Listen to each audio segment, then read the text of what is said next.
2015년 12월 13일 하나님께서 우리에게 주시는 말씀은 두 군데입니다. 먼저 누가복음 2장 33절에서 35절 말씀을 봉독에 올리겠습니다. 누가복음 2장 33절에서 35절 말씀 봉독에 올립니다.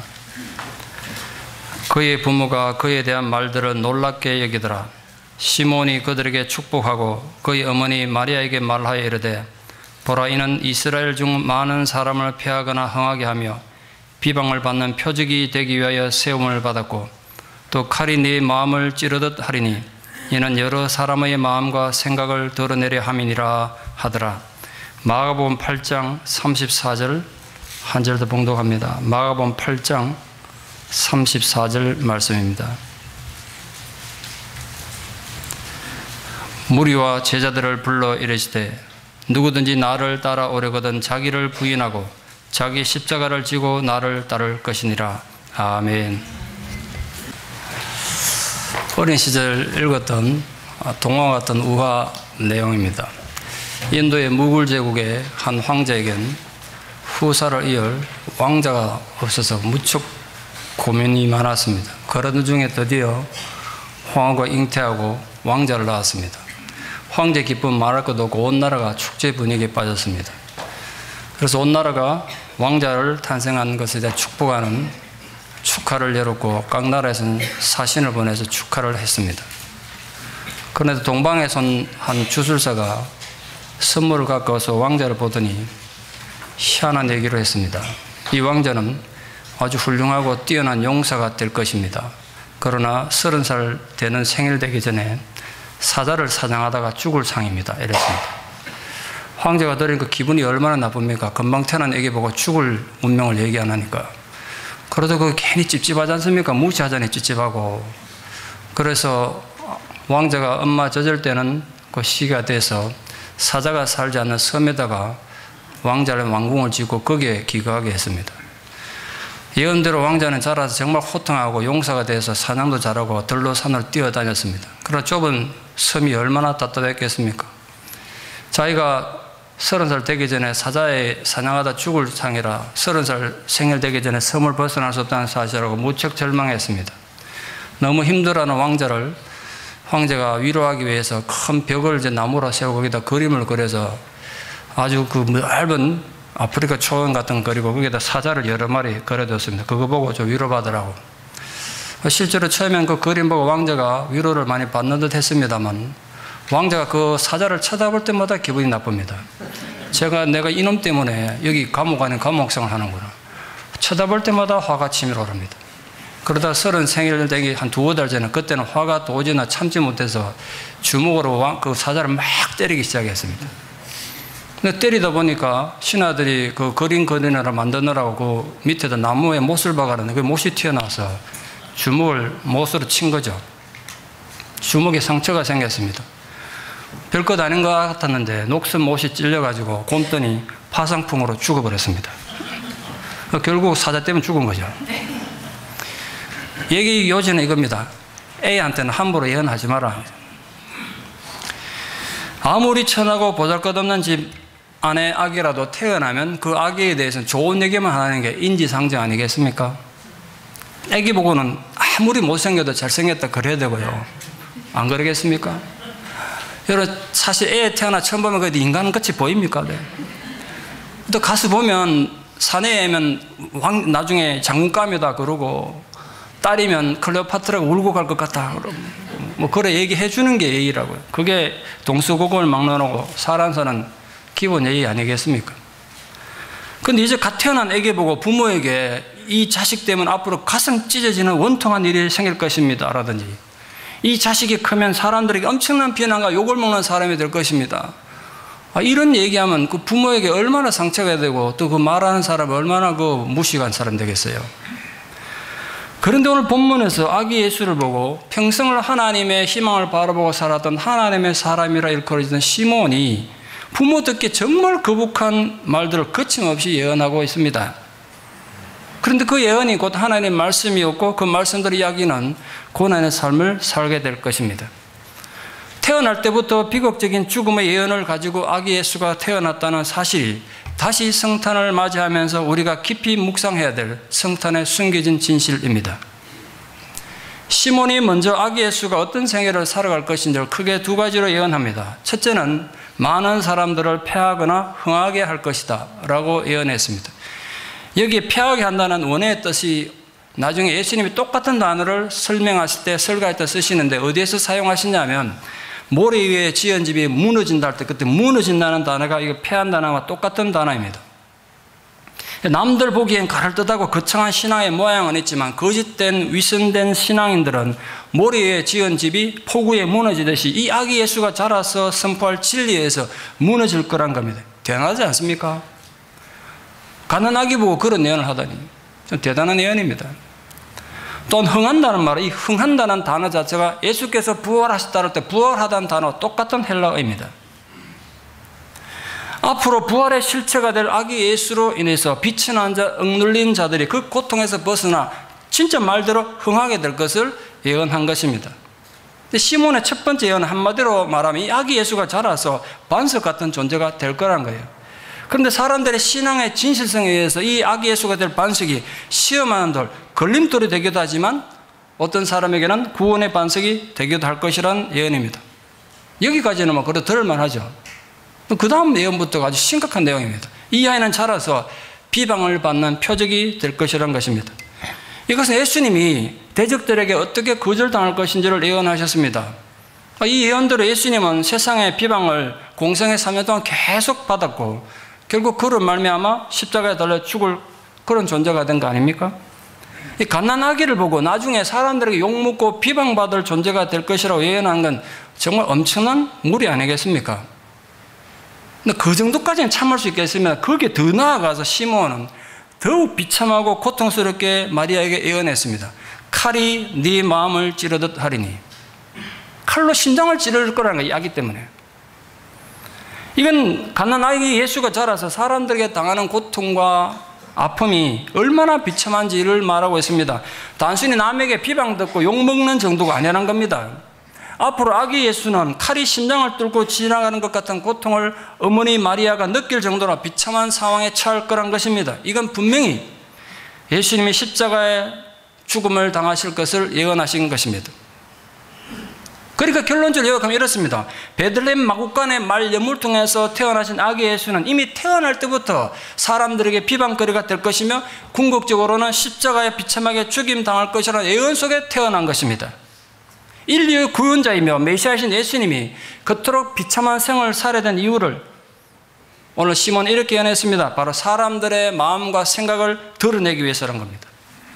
우리는 다 감추고 살지 않습니까? 체면 때문에 감추고 삽니다만 언젠가 그걸 다 드러내게 만들 거란 거예요. 예수님을 죽이려고 모였던 바리새인들과 서기관들의 마음과 생각을 드러낼 것입니다. 하나님의 뜻은 전혀 따르지 않으면서도 겉으로는 거룩한 척 온갖 위선을 떨고 살던 회칠한 무덤 같은 그들의 마음을 만천하에 드러내기 위해서 아기 예수는 자라서 비방을 받을 것입니다. 그것을 이루기 위해서 칼이 심장을 찌르는 아픔을 어머니 마리아에게 지우고 십자가에 죽을 것입니다. 누가 보면 2장 9 앞부분에 보면 목동들이 천사로부터 듣는 정말 아름다운 찬양의 내용이 있습니다. 목동들에게 들려준 천사들의 아름다운 찬송과는 너무나 반대로 갓난아기 예수에게 드리워진 어두운 미래를 시몬은 예언하고 있습니다. 우린 여기서 분명히 예수께서 받으셨던 각종 모욕과 비방과 십자가의 비참한 죽음이 결코 우연이 아니라 만세전에 영원 전부터, 아니 이 적어도 아기 예수가 태어날 때부터 분명히 예정된 사실이었다는 것을 이해하셔야 됩니다. 그것이 성탄의 정신이었습니다. 마리아는 여인 중에 가장 복 있는 자, 곧 메시아의 어머니라는 정말 영광스러운 칭호를 받았습니다만 동시에 한 어머니로서 가장 슬픔과 고통을 당해야 되는 슬픔의 어머니로 오늘 예언된 것입니다. 아마도 한 어머니로서 마리아는 아들 예수가 공생애를 시작하기 전 나사렛에서 함께 살던 소년 시절이 있었을 것이고 청년 시절이 있지 않았겠습니까? 어머니와 함께 살았단 말이에요. 아마 그 시간이 가장 행복한 날이었을 것으로 추정됩니다. 그러나 공생애가 시작된 것 동시에 유대교 지도자들의 핍박은 날이 갈수록 심해져 갔고 혈육의 정을 떠칠 수 없었던 어머니, 육신의 어머니 마리아의 입장에서는 이 아들의 장래에 대해서 얼마나 불안한 감과 고통을 함스러움으로 노심초사할 수밖에 없지 않았겠어요. 특히 아들이 십자가에 달려서 단말마에 비명을 지르며 고통받고 있을 때 큰 칼로 심장을 찔러 쪼개는 아픔을 겪어야만 했던 것입니다. 크리스마스란 말은 인간이 가진 단어 중에 가장 낭만적인 단어다. 저는 그렇게 생각합니다. 크리스마스, 성탄절 그러면 괜히 뭔가 좋은 일이 있을 것 같고, 그때는 욕심쟁이들도 좀 인심이 후해지고 괜히 풍성하고 화려하게 미래를 꿈꾸는 단어 아니겠습니까? 실제로 아기 예수의 탄생은 인류의 그런 풍성한 축복이 된 것이 사실입니다. 그러나 정작 크리스마스의 주인공인 아기 예수에게는 결코 축복의 날이 아니었던 것입니다. 아기 예수는 태어날 때부터 골고다 해골의 골짜기로 죽으러 가는 여행을 시작해야 했다는 것이 하나님의 섭리였다는 사실이 우리가 새롭게 발견해야 될 성탄의 정신인 것입니다. 성탄의 환상적인 축복 속에 십자가의 정신이 이미 들어있다는 사실을 누가 상상이나 했겠습니까? 저는 올해 58번째 성탄을 맞아 보냅니다. 한 번도 성탄이라는 말 속에 십자가의 의미가 이미 들어있다는 사실을 생각도 안 하고 저도 살았습니다. 다시 성탄을 맞으면서 묵상하다가 원래 내 새로 처음으로 깨달은 거예요. 난생 처음. 아, 그렇구나. 이 크리스마스나 성탄이란 너무나 복되고 화려하고 환상적이고 낭만적인 단어 속에 십자가의 정신이 이미 들어있구나. 아, 누가 메리 크리스마스 축복된 인사 속에서 끔찍한 골고다 죽음을 연상하겠습니까? 놀랍고도 황송하게 인간들은 낭만 속에 세상을 꾸미고 가꾸는 동안 하나님은 시몬을 통하여 칼이 심장을 찌르는 애틋한 마음을 전하고 계셨습니다. 어쩌면 아기 예수는 자라서 공생애를 시작하기 전부터 전생애 동안 골고다로 가는 십자가 임무는 떠나지 않는 하늘의 소명으로 예수님의 심장에 뜨겁게 살아있었을 것으로 생각됩니다. 제가 그렇게 생각하고 묵상하다 문득 떠오른 예수님에 대한 한 가지 풀리지 않는 의문이 있습니다. 여러분 생각은 어떻습니까? 여러분 30년간 예수님이 세상 속에 사셨다고요. 어떤 삶을 사셨을 것 같습니까? 예수님은 공생의 사역을 시작하기 전 적어도 30년을 사람들 한가운데 사셨습니다. 분명히 그때는 랍비도 아니고 설교자도 아니었습니다. 타락한 종교의 위선을 고발하는 선지자도 아니었고 회개를 요구하고 구원을 선포하는 메시아의 모습도 아니었을 것입니다. 그저 평범한 이웃이었습니다. 그저 목수의 한 명으로 살았던 목수란 말이에요. 그때 어떤 사람들 만나고 어떤 사람들 속에 살았을 것 같습니까?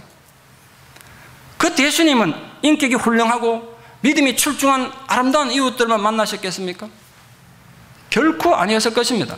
별의별 인간들 다 만났을 것입니다. 예수님이 생애의 대부분을 보냈던 당시 갈릴리 나사렛 사람들의 모습을 성경에서 유추해 보면 온갖 죄악의 판을 치고 의리도 없고 예의도 없을 뿐 아니라 하나님에 대한 믿음도 없는 추악한 인간들이었습니다. 나중에 그런 모습이 성경에 기록되어 있지 않습니까? 얼마나 의리 없는 거 보십시오. 그런데 예수님은 그 더러운 오물과 시궁창 속을 30년간 헤집고 다니며 사신 것입니다. 그런데 제가 깨닫고 은혜 받은 이것입니다. 그럼에도 불구하고 예수님은 단 한 번도 인간에 대해서 부정적인 말씀을 하신 적이 없습니다. 언제나 인간을 아름다운 존재로 보셨고 그들을 위해서 기꺼이 죽으리라고 결단하셨습니다. 저는 이게 제게는 심각한 도전이었습니다. 어떻게 그 얄밉고도 잔인한 인간들에서 죽을 생각을 하셨는가? 우리는 조그만 것도 양보하기 싫고 손해보기 싫은데 얼마나 얄밉냐 인간들이.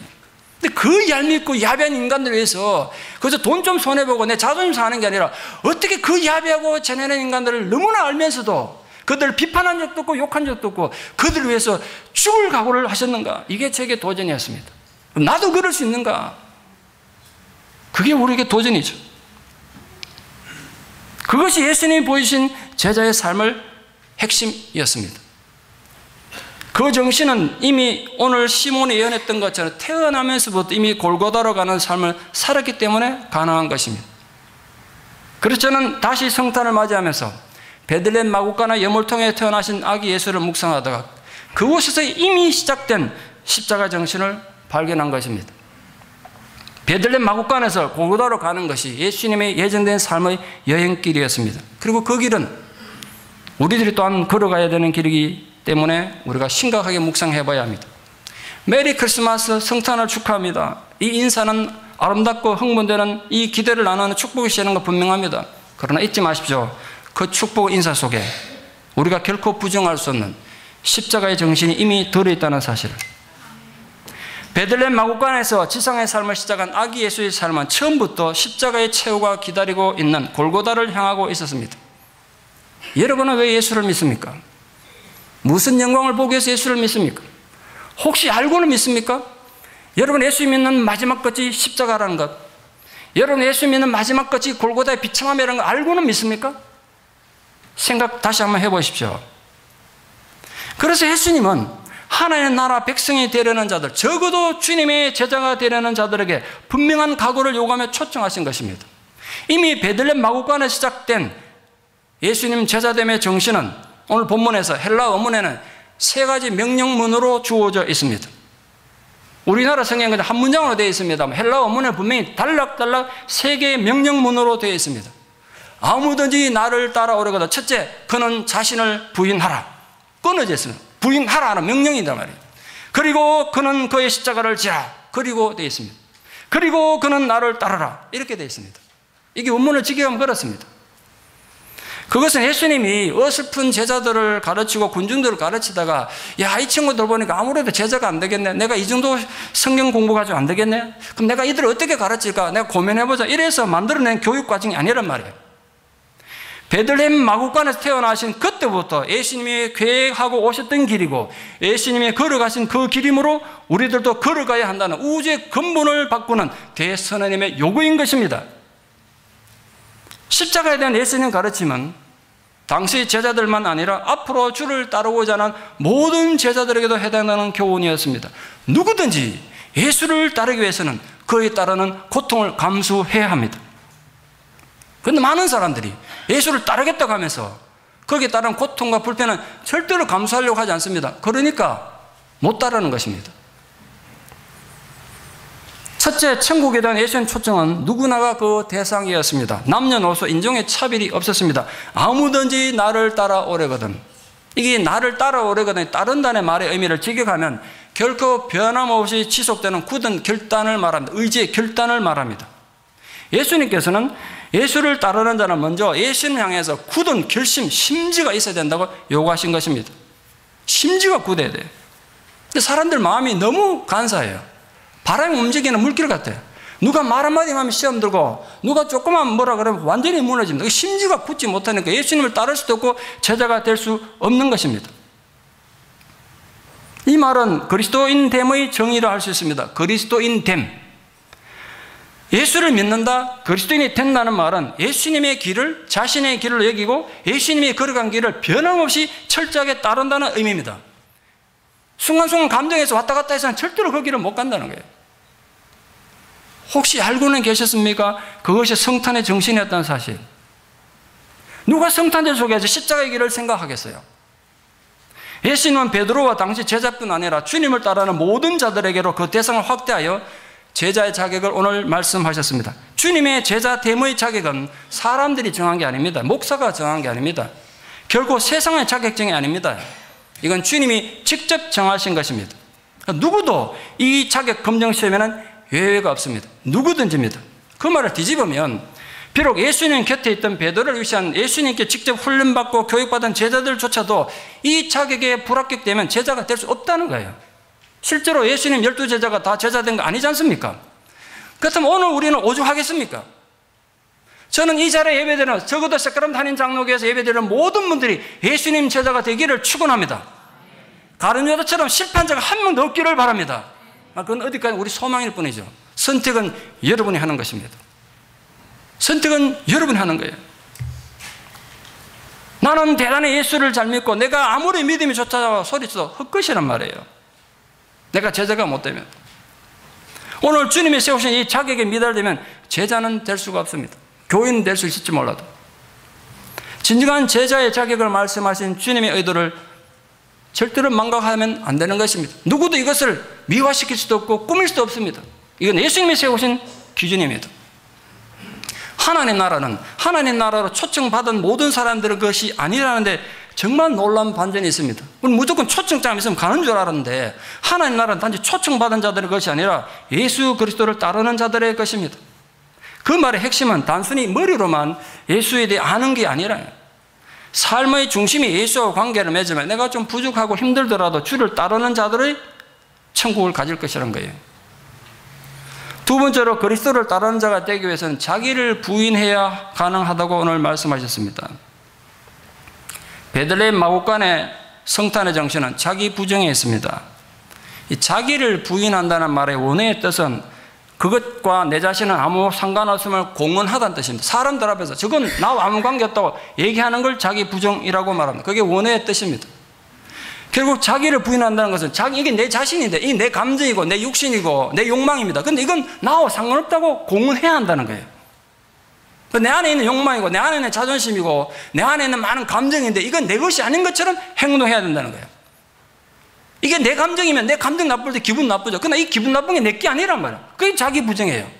내 자존심이 엄청 상해서 인간이 저럴 수 있나 두고 보자 원한을 가지고 복수심을 가질 텐데 이 자존심 상한 감정이 내 것이 아니라고 자기 부정하면 이 내 게 아닌 거예요.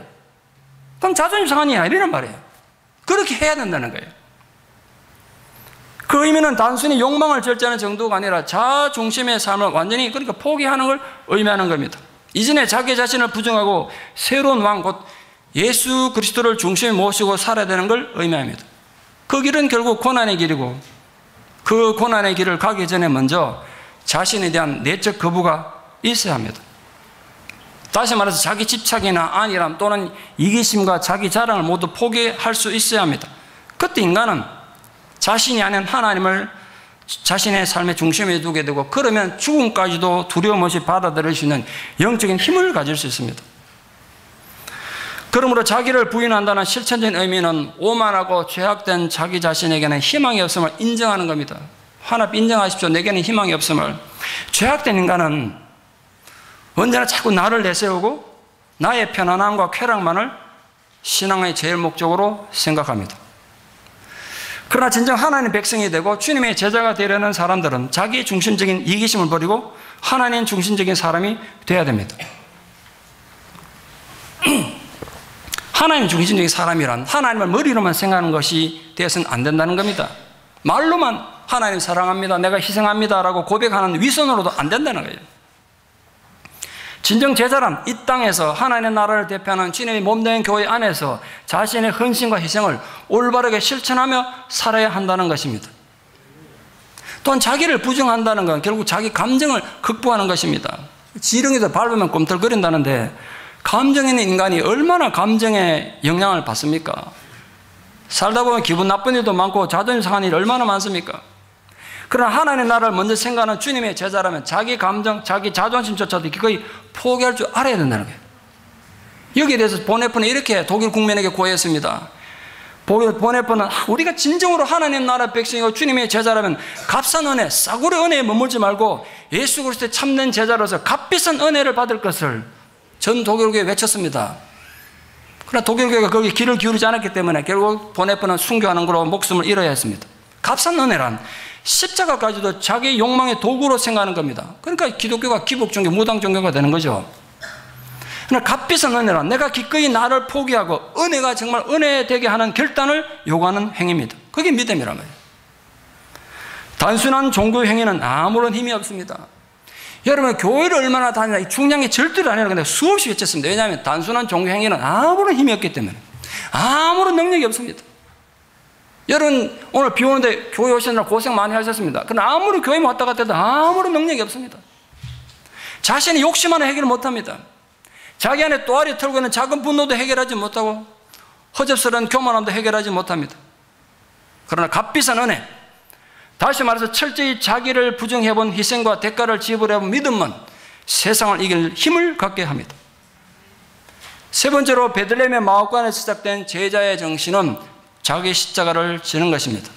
놀랍게도 인간은 자기를 부정할 때 초인적인 힘이 생깁니다. 혹시 아십니까? 저는 경험적으로 분명히 자신 있게 말씀드릴 수 있습니다. 내 자신을 부정할 때 상상도 못하던 초인적인 힘이 생기더라고요. 여러분 니체가 말한 초인은 신을 대적해서 생기는 것이 아니라 자기를 부정할 때 힘이 생기는 거예요. 우리는 그 자기를 부정하는 그 힘으로만 십자가를 질 수 있습니다. 자기 십자가는 절대로 신학으로 질 수 없습니다. 그러니까 여러분 신학적으로 얼마나 똑똑하냐 그걸로 십자가 지는 거 아니에요. 이론적으로 질 수 있는 것도 아닙니다. 감정으로는 더더욱 질 수 없습니다. 형식적인 종교 행위로는 꿈도 꾸지 못합니다. 자기 십자가는 자기를 부정할 때 성령이 주신 힘으로 질 수 있습니다. 자기 십자가를 진다는 것은 죽을 각오를 하고 예수를 따르는 것을 말합니다. 많은 사람들이 예수를 사랑합니다. 예수를 따르려고 결단하기도 합니다. 그러나 십자가는 외면합니다. 그러니 어떤 작은 희생도 손해도 거부합니다. 작은 불편도 싫습니다. 내가 예수를 믿긴 합니다. 그러나 불편하고 손해보는 건 싫다는 거예요. 그들은 예수를 따르려고 나섰지만 십자가 지는 데는 실패한 것입니다. 그러니까 신앙이 그저 하나의 취미활동 수준에 머무르고 마는 것입니다. 저는 깨닫습니다. 하나님 나라는 절대로 공짜가 없습니다. 여러분이 하나님을 취미활동으로 믿으면 하나님도 여러분을 취미활동 수준으로 대할 것입니다. 제 말 잘 새겨 들으십시오. 여러분 정말 하나님은 낭만으로 생각하죠. 취미활동 수준으로 그저 그렇게 내가 손해보지 않는 수준으로 예수 믿으면 하나님 여러분 그렇게 대하더라고요. 목숨 걸어보십시오. 그분이 여러분에서 목숨을 걸 것입니다. 그래서 예수는 자주 제자의 도를 십자가 지는 것에 비유하셨어요. 예수의 제자들은 순교까지도 감수하는 전적인 자기 포기의 삶을 요구받았습니다. 우리 그걸 요구받았어요. 그게 바로 십자가 지는 삶입니다. 자기 십자가를 진다는 것은 결국 비방을 받는 표적이 되어 치욕스럽게 모욕을 당하고 십자가에서 최후를 맞은 그리스도의 죽음에 내가 동참하는 것입니다. 예수께서 행했던 그대로 아버지 하나님을 위하여 자기를 버리는 삶을 사는 거예요. 다시 말해 자기를 위해서가 아니라 오직 하나님을 위하여 살고자 그걸 각오해야 된다는 거예요. 잊지 마십시오. 성탄의 정신에는 그리스도를 위해 목숨까지도 버리를 각오를 하는 십자가의 정신이 이미 들어있다는 사실. 화려한 성탄 추리의 불빛을 보고 단지 감상적이 되지 않도록 주의하십시오. 자기 십자가를 진다는 말은 단지 살아서 겪게 되는 근심이나 생활고등을 말하는 건 아닙니다. 예수의 고난과 죽음을 그리스도인의 삶과 일치시키는 것이라 할 수 있습니다. 그리스도인이 된다는 말은 신앙인 각자가 예수의 고난을 직접 짊어진다는 뜻입니다. 아시다시피 예수님 당시에는 사형당할 사형수가 자기 죽을 십자가를 직접 메고 형장으로까지 걸어가야 했습니다. 그러니까 예수님께서 제자들에게 너희들이 진정으로 나를 따르려면 자기를 부정하고 자기 십자가를 져야 한다고 말했을 때 정말 이해를 분명히 했을 겁니다. 그것이 무슨 의미를 가지는지를 분명히 이해했을 것입니다. 예수를 따르는 것은 바로 십자가를 지는 일이고 이것은 고난과 죽음을 의미합니다. 예수님은 분명히 예수님 자신이 지신 십자가의 고난에 우리가 동참할 것을 오늘 명령하고 있었습니다. 잊지 마십시오. 우리 본당 오른쪽에 붙은 저 말은 세 가지 명령현으로 되어 있다는 거. 예수님 명령이었습니다. 요청도 아니고 권유가 아니에요. 설득이 아니에요. 해라는 명령이었습니다. 자기를 부정하는 것과 자기 십자가를 지는 것은 동전의 양면과 같습니다. 같은 얘기죠, 사실은. 예수님은 이 두 가지 조건, 자기 부인과 자기 십자가를 지는 것을 만족시키고 그 어떤 어려움과 시련 가운데서도 끊임없이 당신을 따라오라고 명령하고 계십니다. 03 루마니아에서 목사라는 이유로 16년간이나 아무런 이유 없이 투옥돼서 고문당하고 고통 겪었던 리차드 범버라던 목사님이 하나님 지하운동이라는 책에서 들려주신 얘기입니다. 어디까지 우아하겠습니다만 상점을 경영하는 한 크리스찬이 하나님께 늘 불평했습니다. 나는 왜 이렇게 힘들고 어려운 십자가를 지고 살아야 됩니까? 하나님 제 십자가가 너무 힘들고 고통스럽습니다. 늘 원망하고 부르짖었습니다. 어느 날 하나님이 그에게 찾아왔습니다. 네가 네 십자가를 정말 힘들어하니까 내가 십자가를 바꿔주마. 이 사람이 신났습니다. 십자가를 바꿔준다니까. 하나님께 십자가를 쫙 수없이 많은 십자가를 보여주면서 네 마음에 드는가 그럼 한번 골라라 이랬어요. 이 사람이 그 많은 십자가 중에서 어떤 게 가볍고 쉽고 자기가 지기 편한가 하는데 생각하면 고르기 시작했습니다. 어떤 십자가를 보니까 너무 화려하고 아름다웠습니다. 금으로 치장된 건데 너무 아름다워서 져보려고 더니까 너무 무거워서 포기했습니다. 이거 지고 가다는 죽을 것 같아 자기가. 어떤 건 너무 가벼워 보여서 들었는데 보니까 가시가 너무 거칠어서 이거 메고 가다가 온몸에 상처가 나올 것 같아. 그것도 포기했습니다. 이것저것 고르던 것들 방구석에 보니까 정말 작고 초라하고 가벼워 보이는 십자가가 하나 보였어요. 아주 가벼워 보이고 매기도 정말 쉬워 보이기를 그거 십자가를 택해서 다른 사람 가져가 버뜩 택해서 하나님 얘기했습니다. 하나님 제가 이걸로 하겠습니다. 그때 하나님이 이렇게 말씀하셨습니다. 그 십자가 자세히 봐라. 그게 이때까지 자기가 지고 오던 십자가였습니다. 여러분에게 지고진 십자가에 대해서 불평하지 마십시오. 여러분이 당하는 고난은 성스러운 것입니다. 고난은 작은 부스러기라도 가볍게 여기지 말아야 합니다. 여러분에게 지워진 십자가는 다 의미가 있어서 하나님이 주신 것입니다.